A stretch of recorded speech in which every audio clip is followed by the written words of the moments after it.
News sponsored by Vaira Family Restaurant, National Highway, Pettagunta.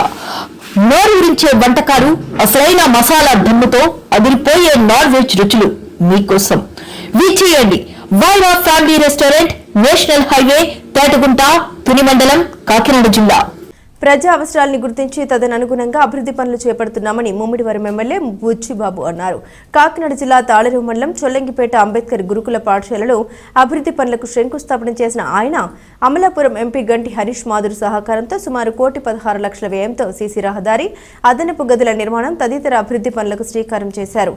అంతకుముందు జీవీఎంవరం క్షత్రియ పరిషత్ భవనంలో త్రాగునీటి మినరల్ ప్లాంట్ను ఎమ్మెల్యే ప్రారంభించారు. ఈ కార్యక్రమంలో ఎంపీపీ రాయుడు సునీత, గ్రామ సర్పంచులు కందల్ల గంగబాబు, పుణ్యమంతుల సూరిబాబు, టీడీపీ మండల అధ్యక్షుడు దూలిపూడి వెంకటరమణ, కూటమి నాయకులు టేకుమూడి లక్ష్మణరావు, అత్తిలి బాబురావు, ఉంగరాల వెంకటేశ్వరరావు, ఎంజీఎస్ నారాయణ, నడింపల్లి వినోద్, గండి అప్పారావు, కనకాల చిన్నబాబు, పుణ్యమంతుల సత్యబాబు, బండారు దొరబాబు, గర్రె లక్ష్మీనారాయణ, గురుకులం సిబ్బంది పాల్గొన్నారు.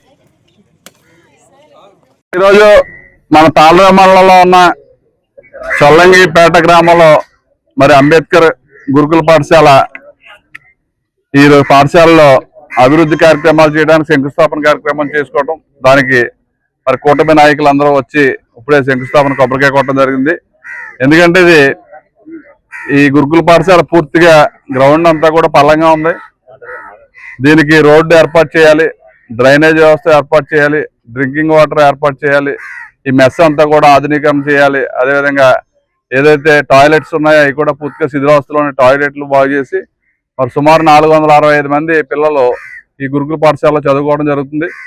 వారందరూ కూడా మరి ఇప్పుడు దాకా కూడా కిందే మరి బెడ్ వేసుకుని పడుకోవడం జరుగుతుంది. దాన్ని మరి నేనే ఎంపీ గారు చూసిన తర్వాత మరి ఓఎన్జీసీ వారి సహకారంతో 1,20,00,000 శాంక్షన్ చేసి మరి వాళ్ళందరికీ కూడా 2 స్టేర్ కానీ 3 స్టేర్ కానీ బెడ్లు వేసి అందరూ పడుకునేలాగా దానికి ఫ్యాన్స్ కూడా ఏర్పాటు చేయాలి. అక్కడ మస్కిటోస్ రాకుండా దోమల మ్యాట్లు కూడా ఏర్పాటు చేయాలని చెప్పి మరి ఎంపీ గారు మేము ఓఎన్జీసీ గారిని అడగగా మరి 2 గురుకుల పాఠశాలకు అడిగితే మొట్టమొదటిగా మన ఈ చొల్లంగిపేట గురుకుల పాఠశాలకి 1,16,00,000 శాంక్షన్ ఇచ్చారు. దాన్ని ఇవాళ శంకుస్థాపన చేసుకున్నాం కాబట్టి మరి అధికారులు, కాంట్రాక్టర్లు ఇక్కడ ఉన్న మరి యాజమాన్యం కూడా పర్యవేక్షించి మరి ఈ టైంలో ఇన్ని డబ్బులు మనం తేవడం అనేది సామాన్య విషయం కాదు. ప్రభుత్వంలో కూడా మరి గత ప్రభుత్వ నిర్లక్ష్యం వల్ల కనీసం ఈ గురుకుల పాఠశాల కానీ పిల్లలు చదువుకున్న హాస్టల్స్ కానీ ఎక్కడ రిపేర్ చేయని పరిస్థితి. మరి దాంట్లో మనం సిఎస్ఆర్ నుంచి తెచ్చాం కాబట్టి దీన్ని సద్వినియోగం చేసి మరి ఈ స్కూల్ మళ్ళీ మోడల్ స్కూల్గా చేసి మరి దీని నుంచి ఈ పిల్లలందరూ కూడా మంచి ప్రయోజకులు అయ్యేలా మరి ఇక్కడ ఉన్న ప్రిన్సిపాల్ గారు కానీ యాజమాన్యం చేయాలి. అదేవిధంగా ప్రజాప్రతినిధులందరూ పర్యవేక్షణలో మరి క్వాలిటీగా వర్క్ చేయాలి. కాంట్రాక్టర్ గారు కానీ మరి డిపార్ట్మెంట్ కానీ ఎక్కడ రాజీ పడడానికి మరి కుదరదు. ఎట్టి పరిస్థితుల్లో దీన్ని మన పిల్లలందరూ కూడా ఆడుకోవడానికి గ్రౌండ్ కానీ, రోడ్డు కానీ, డ్రైనేజ్ వ్యవస్థ కానీ, మెస్ కానీ అన్ని కూడా మీరు ఎప్పటికప్పుడు స్థానికంగా ఉన్న ప్రెసిడెంట్ గారు, ఎంపీపీ గారు అందరూ పర్యవేక్షణ చేసి క్వాలిటీగా వర్క్ చేయించి ప్రజలకి అందివ్వాలనే ఉద్దేశంతో మరి ఎంపీ గారు మేము తెచ్చాం కాబట్టి దీన్ని పూర్తిగా సద్వినియోగం చేయాలని తెలియజేసుకుంటూ సెలవు.